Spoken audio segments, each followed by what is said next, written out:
Graça e paz, abençoados. A luz e as trevas, parte 4. Nós fomos interrompidos, mas vamos prosseguir da onde nós paramos. Então, os discípulos pegaram aquele discípulo de Jesus que seguia à distância, né? E pegaram ele porque ele curava, expulsava em nome de Jesus e falaram, teve um que veio expulsando e curando em teu nome, nós expulsamos do nosso meio. E Jesus disse, largai a mão dele, porque o que não é contra mim é por mim. E assim tem muitos ensinadores em graça impedindo as pessoas de exercitarem a fé genuína, pela falta de entendimento. Eu prefiro acreditar assim, porque se for de outra forma, estão sendo malignos. Eu acredito que pelo entendimento equivocado dos seus ensinos, eles têm ensinado errado, impedindo, dizendo que não precisa orar, que não precisa jejuar. Mas nós, o canal Luz da Graça, dissemos a você, ore sim. Você sente no seu coração de jejuar, de se consagrar, de separar para Deus. Consagrar é se cingir, se preparar para Deus, né? Preparar, que é abnegar a sua carne, de dominar a sua carne pela ação espiritual do Espírito. Faça isso. Faça isso, porque isso vai fortalecer o seu espírito. Agora, não faça jejum corriqueiro, jejum vicioso. Faça quando Deus pede de você, ou quando você sente a necessidade de se consagrar, de se oferecer para Deus, e se abnegar de certas coisas como televisão, até de comer carne, de tantas coisas viciosas desta vida que você não consegue dominar. Então, para que você tenha o domínio próprio, você tem que frear a sua carne. E você só freia por meio do jejum, da oração, da separação para Deus. Então faça assim. Não aceite esses ensinos errôneos que estão sendo pregados, ensinados aí. Então, Jó, como falávamos aqui, ele foi um homem que Deus confessou diante de Satanás que ele era íntegro, reto, temente a Deus e que se desviava do mal. 4 qualidades. 4 qualidades. Mas por que, irmão Paulo? Você tem que explicar o porquê, então, que Jó era perfeito, já que era um ser Satanás. Por que Deus foi e deixou esse ser tocar na vida do teu servo, irmão Paulo? Justamente por isso. Porque Satanás, ele acusou Jó injustamente. Disse que Jó temia a Deus por interesse. Ele viu uma pequena brecha em Jó, que ele julgou ser por interesse. Mas o olhar divino estava além do olhar do maligno de Satanás. O olhar divino estava além do olhar do inimigo de Satanás, do inimigo de Jó. Que era, Deus tinha que levar Jó a conhecê-lo da maneira correta. Jó confessou, aí Deus deixa Jó passar tudo aquilo em que da boca do coração, a boca fala do que o coração está cheio, diz a palavra. Então agora no sofrimento de Jó, ele vai cuspir, botar tudo para fora. Jesus disse que é do coração do homem que procede os maus desígnios. Então no sofrimento, Jó vem confessar tudo o que tinha no seu coração. E ele vem dizer que naquilo que ele temia, logo no início, lhe sobreveio. Lá no capítulo 42, ele disse no início lá que aquilo que era comida repugnante para ele, que era como vômito, né? E agora era o alimento dele cotidiano. Que aquilo que era comida repugnante, agora é alimento cotidiano. Que aquela comida que era imunda para ele, agora ele comia de tanta fome que ele estava, que ele passava. Ele mendigou, ele viveu com úlceras, né, tumores no corpo que comiam ele de dentro para fora. Jó viveu um sofrimento tão grande que o seu corpo suporava fedor, pus, e era um câncer que comia a sua carne. E Jó tinha um mau hálito passou a ter um mau hálito estomacal, onde o câncer estava comendo ele por dentro também. Os amigos dele não podiam suportar o mau hálito dele, diz a palavra. Olha, gente, o sofrimento. E Jó, lá no capítulo 41, depois do capítulo 38 até o 42, me perdoe, do 38 até o 42, Deus se mostra para Jó no diálogo. Deus mostra quem ele é. Depois de Jó fazer tanta lamentação, falar tanta lamentação, de palavras de uma pessoa em sofrimento, então Jó vem dizer: porque eu te conhecia só de ouvir, falei coisas maravilhosas demais para mim, coisas que nem conhecia. Opa, ele está confessando que ele falou coisas que ele nem entendia, e ele disse: por isso agora eu me abomino no pó e na cinza, me arrependo no pó e na cinza das minhas palavras, porque agora eu não te conheço só de ouvir, agora os meus olhos te veem. Opa, amado, esse era o motivo. Jó servia a Deus com temor, com medo de perder tudo, com medo de ficar pobre, com medo de sofrer. Por isso Jó vivia piamente diante de Deus, por isso que ele vivia com retidão. Vê que ele oferecia sacrifício até de forma precipitada para Deus. Vemos lá no início, capítulo 1, que quando seus filhos iam fazer banquete, Jó já oferecia sacrifício para que, se os seus filhos pecassem contra Deus, olha só, Jó se tornou um fundamento espiritual para os seus filhos, e o fundamento que Jó tinha que colocar para os seus filhos era Deus e não ele. Vê quantos erros agora? O entendimento de Jó. Jó tomou o lugar de Deus como protetor dos seus filhos. Entendeu que se ele, enquanto ele estivesse sacrificando e sendo correto diante de Deus, ia tudo bem. Então ele buscava se guardar de todo mal, para que o mal não alcançasse ele, oferecendo sacrifício e não fazendo nada que era errado. Ele agiu de forma religiosa. Mas Jó conhecia Deus? Não. Ele confessa lá no capítulo 42 que conhecia só de ouvir. Pelo que foi ensinado, pelo que falaram. Então ele ouviu, obedeceu, e ele viu que estava sendo bem sucedido, e ele mais então fazia e obedecia. Mas ele conhecia Deus? Não. Mas agora, depois do sofrimento e do diálogo de Deus com ele, agora ele confessou: eu te conhecia só de ouvir, mas agora ele viu Deus? Não, mas ele viu dentro de si, ele entendeu, ele viu aqui, ó. Ele agora viu Deus como um Deus bom, quando na verdade antes ele via Deus como um Deus mau, um Deus que dá e um Deus que toma. Deus me deu, Deus tomou, bendito seja o nome do Senhor, receberemos o bem de Deus e não o mal. Ele via um Deus que dava e um Deus que tirava, mas agora a mente dele enxergava Deus assim? Não, agora ele via um Deus perfeito. Te conhecia, vamos lá, Jó capítulo 42.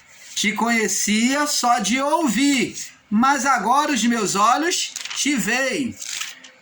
Vamos ver aqui, Jó, capítulo 42.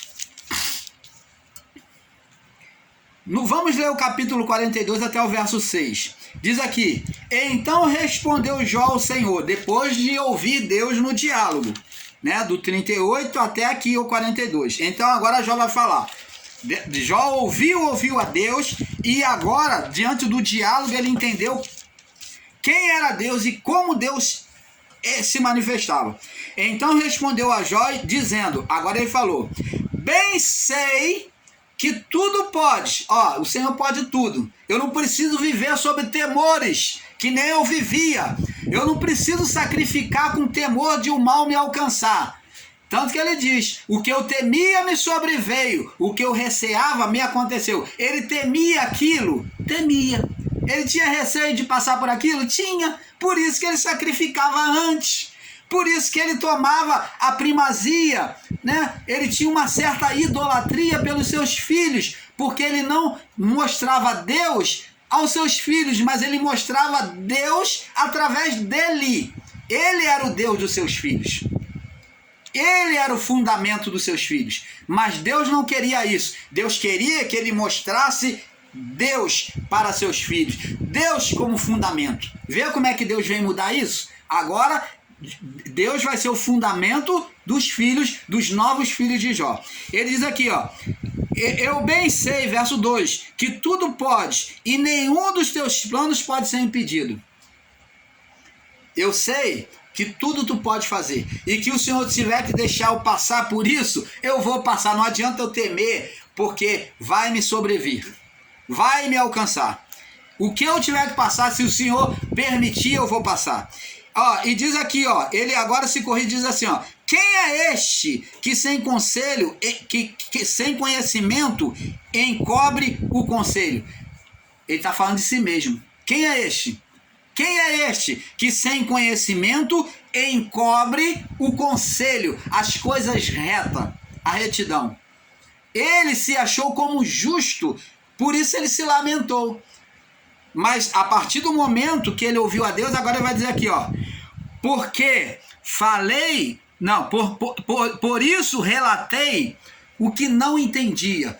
Então ele está dizendo que todo o relato dele das lamentações até aqui, até o capítulo 38, todas as lamentações até o capítulo 48, do 1 ao 48, ele diz aqui, por isso eu relatei o que eu não entendia. Não entendia, até o 38. Coisas maravilhosas demais para mim, eram inescrutáveis e que eu não entendia. Falou coisas que ele nem fazia ideia, impenetráveis. Agora ele diz aqui no verso 4, escuta-me, pois, olha, retira toda essa minha palavra, Senhor. Agora me escuta, pois, ó, agora me escuta agora de novo. Como? Retira tudo que eu falei. É isso que ele está dizendo. Retira tudo que eu falei. No verso 4, escuta-me, pois, e eu falarei. Escuta-me, pois, eu falarei agora. Eu te perguntarei e agora tu me ensinarás. Agora eu quero aprender contigo. Eu não tenho que viver pelo que eu fui ensinado. Eu quero ouvir de ti e tu me ensinarás a caminhar. Opa, que maravilha! Canal Luzes da Graça, trazendo a revelação do Pai, com nitidão, com nitidez ao seu coração. E ele diz aqui no verso 5, com o ouvido dos meus ouvidos, ó, ouviu quem? Os antigos, os meus pais, os profetas. Mas agora te veem os meus olhos. Agora, ele viu a Deus?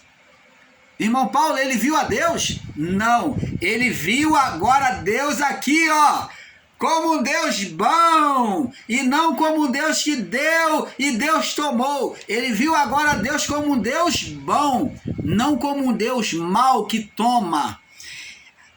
Agora os meus olhos te veem, agora no coração dele ele vê Deus como um Deus somente bom.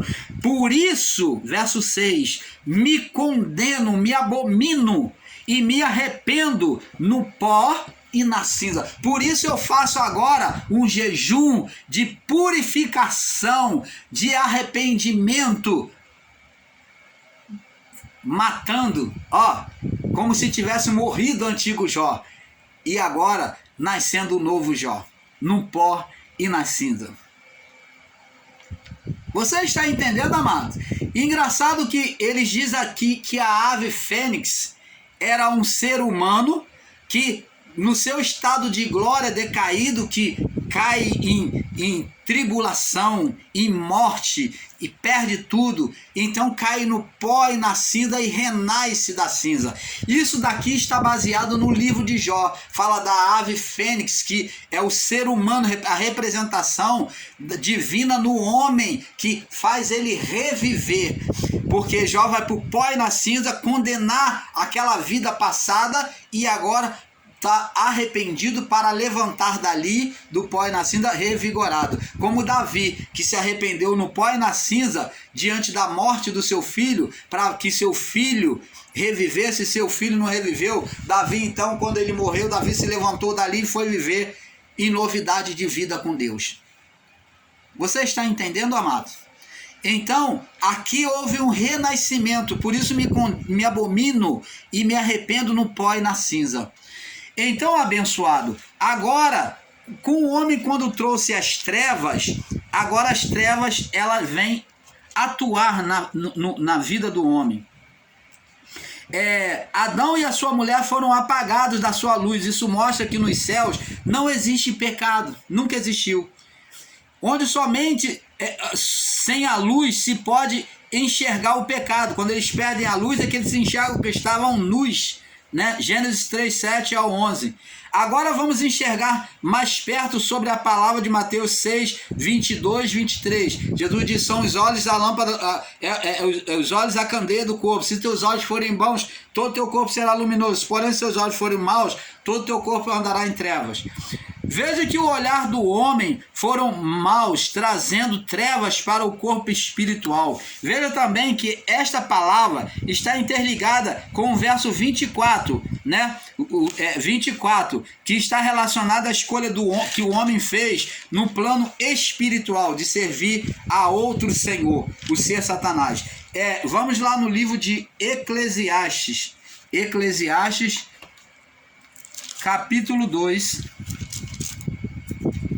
Eclesiastes, capítulo 2, no verso 13 e 14, diz assim: Então vi eu que a sabedoria é mais excelente, então vi eu que a sabedoria é mais excelente do que a estutícia, né? A sagacidade. Do que a estutícia, quanto a luz é mais excelente, é mais prazerosa do que as trevas. Os olhos do homem sábio estão na sua cabeça. Opa! Os olhos do homem sábio estão na sua cabeça. Onde é que estavam os olhos de Adão?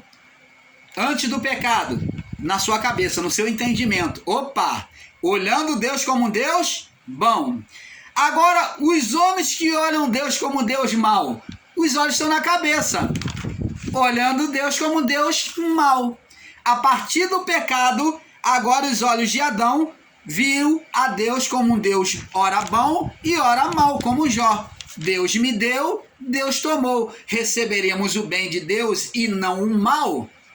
Então, os olhos do homem sábio estão na sua cabeça, mas o louco anda nas trevas. Opa! Adão e toda a criação foi considerado louca, anda nas trevas. Então, também entendi que isso mesmo sucede a ambos. Você está vendo, amado? Tanto ao homem sábio quanto ao homem louco. Os olhos estão aonde? Na mente. Canal Luzes da Graça, trazendo a revelação do Pai a você. Vamos fechar esse entendimento agora.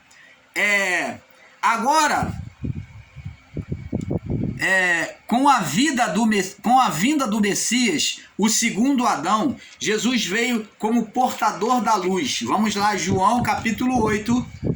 João capítulo 8. João capítulo 8. No verso 12.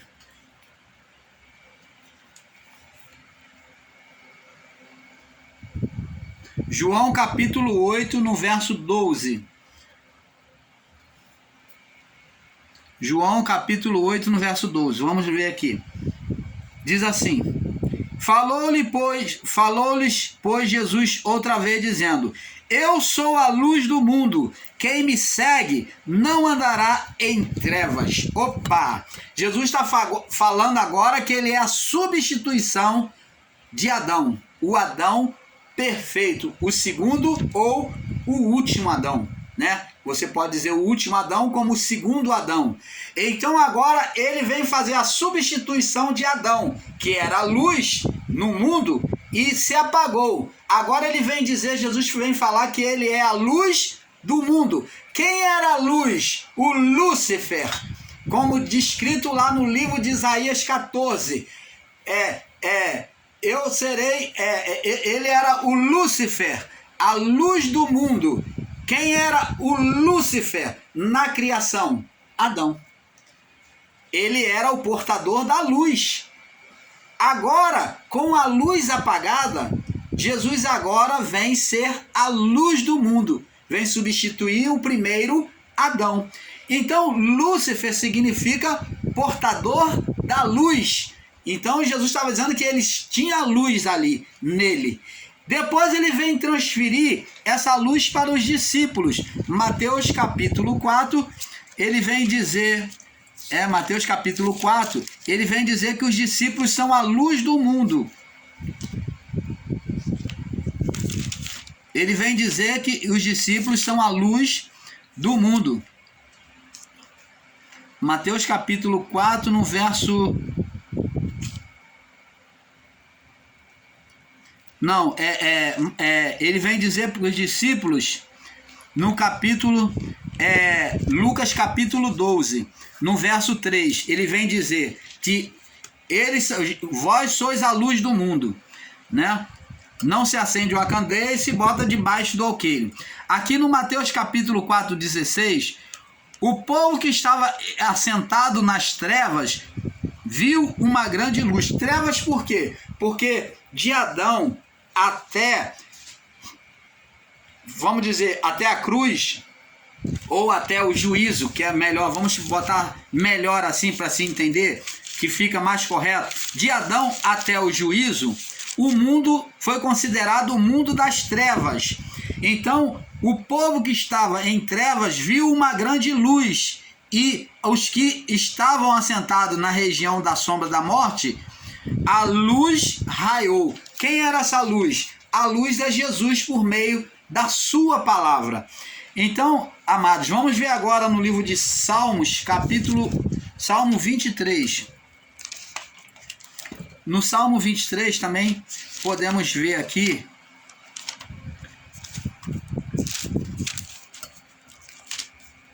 Salmo 23.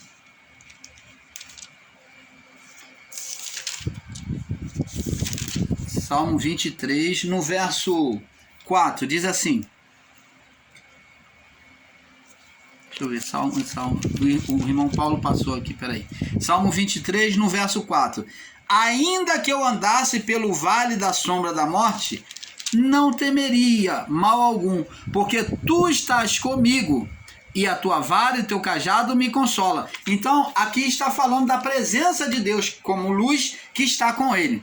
Veja, abençoado, diferente de Adão, que trouxe as trevas sobre a criação, trazendo deformação espiritual, né? Apagando o espírito, o espírito apagado, Jesus veio fazer brilhar a luz no mundo das trevas, onde um ser reinava sobre ele, o ser Satanás, sendo dominador da terra, do ar, das águas, né?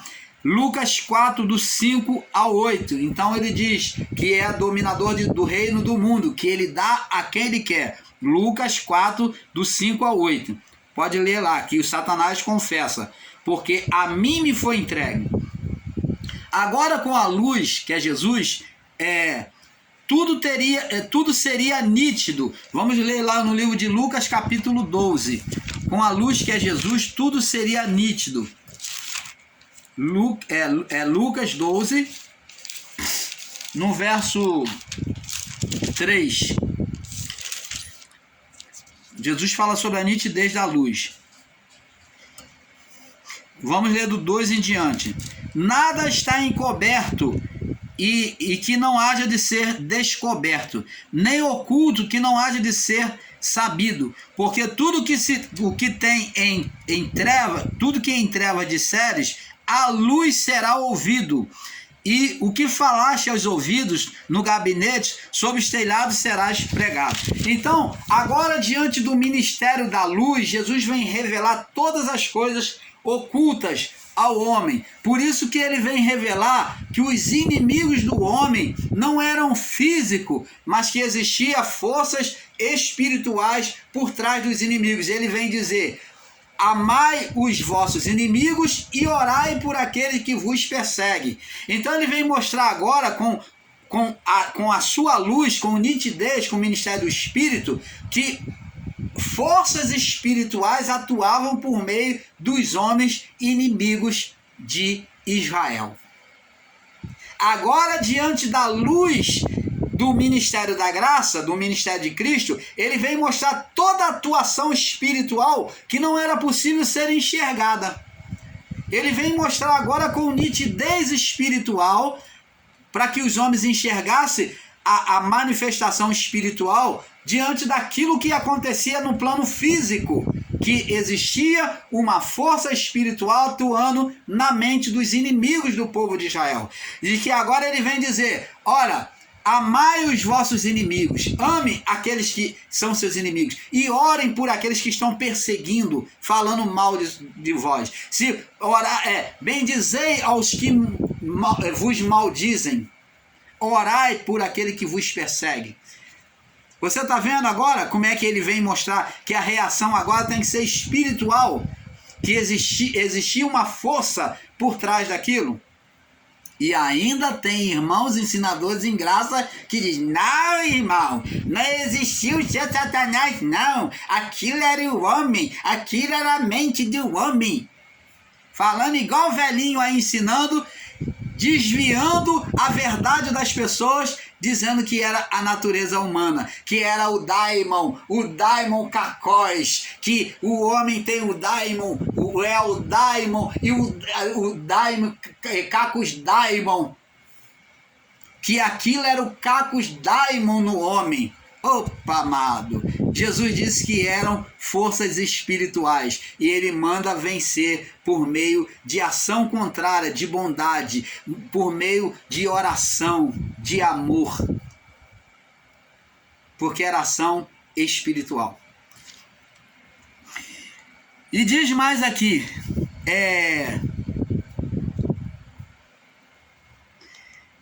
vamos ler agora no livro de 1 João, vamos ouvir João falando para ver se desperta o coração. 1 João, capítulo 1, no verso 5 ao 7. João pelo menos entendeu melhor do que esses irmãos aí, né? João 1, 5 ao 7, diz assim: mas se andarmos na luz, vamos ler aqui do verso 5, para não ficar fora do contexto, do 5 ao 7. Esta é a mensagem que dele ouvimos e vos anunciamos, que Deus é luz. Ó, a manifestação de Deus é luz. Aonde é que pode existir trevas lá em cima, irmãos? Aonde pode existir um Deus bom, um Deus mau? Que Deus é mau. Que Deus ora é Deus e ora ele é Satanás. Que Deus aqui era Satanás que lançou coisa em Jó, que foi Satanás. Que negócio é esse, irmãos? Que Deus piadista, que Deus artista é esse? Que ora é bem, aí ele vai lá e fala: espera um pouquinho, vou vestir a minha outra roupa agora de mal, agora eu vou ser mal com Jó, agora eu vou tentar ele. Amado, você está ensinando palavra de Deus ou teatro? Conto de carochinha para criancinha? Aonde te parece uma peça de teatro que Deus vai lá trocar de roupa, que ele era um Deus bom, um anjinho de asa, perfeito, com carinha de amor, e daqui a pouco ele volta como um chifrudo, como um Deus que vem: eu quero te matar, eu vou destruir tudo, eu vou tirar tudo, eu vou lançar fogo do céu. Que negócio é esse? Ele troca de roupa, ele usa várias faces, é isso que você está ensinando? Não. Olha o que diz aqui: esta é a mensagem que ouvimos dele e vos anunciamos. Ouvimos de quem? De Jesus. Que Deus, ele é luz, sempre é luz. Ele sempre foi luz. Lá no céu nunca teve treva, nunca teve rebelião. Deus nunca lançou mal em Jó. Se você ensina o contrário, você está ensinando de forma maligna. Aí diz aqui, ó, e não há nele trevas nenhuma. Doenças é coisa das trevas? É.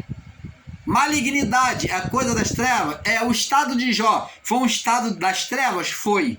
Então não foi Deus. E nele não há treva nenhuma. Se dissermos que temos comunhão com ele, ó, e andarmos nas trevas, mentimos. Ó, na carnalidade mentimos e não praticamos a verdade. Mas se andarmos na luz, ó, na luz, quem é a luz? Jesus, a palavra dele. A palavra dele. As minhas palavras são espírito e verdade. Mas se andarmos na luz, como ele está na luz, não, como ele está na luz, ele quem? Jesus. Se andarmos na luz em Deus, como ele está na luz, não temos como, temos comunhão, como ele está na luz, temos comunhão uns com os outros. E o sangue de Jesus, seu Filho, nos purifica de todo pecado. Ele está falando aqui purificação de pecado porque eles estão vivendo um período da lei, antes do juízo. Então aqui a lei estava em vigor, a condenação de pecados. Por isso que João diz, existem ensinadores em graça aí querendo rebater os ensinos de João, dizendo que João errou. Quem está errado é você. Quem não está entendendo a palavra do Pai é você.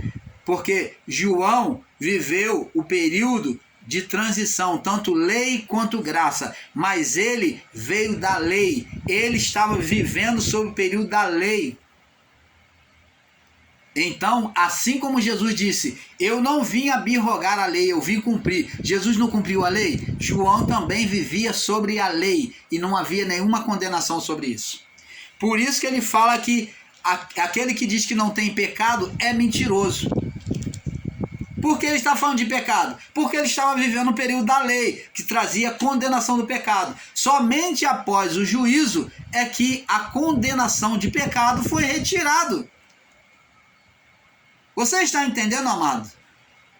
Então agora não existe, tanto que diz que foi tragado a morte e o inferno. O que é a morte? Morte espiritual, condenação de pecado. E o inferno, que é justamente para onde iria as almas, para ser castigada, para ser destruída, que é a morte espiritual, a morte da alma. E o espírito subia para Deus. Quando se diz morte espiritual, não é morte do espírito. Espírito nunca morreu. O espírito, a essência de Deus, não morre. Mas o que iria morrer? A alma, aqueles sentimentos malignos, a impureza, aquela vida impura, iria ser queimada, a palha, o joio. Você está entendendo, amado? E o espírito é visto como trigo que volta para Deus. Então, abençoados, João 1:8, João 1, do 1 ao 8, diz aqui, se dissermos que não temos pecado, enganamos a nós mesmos, e não há verdade em nós. Por isso que João falou sobre pecado, porque ele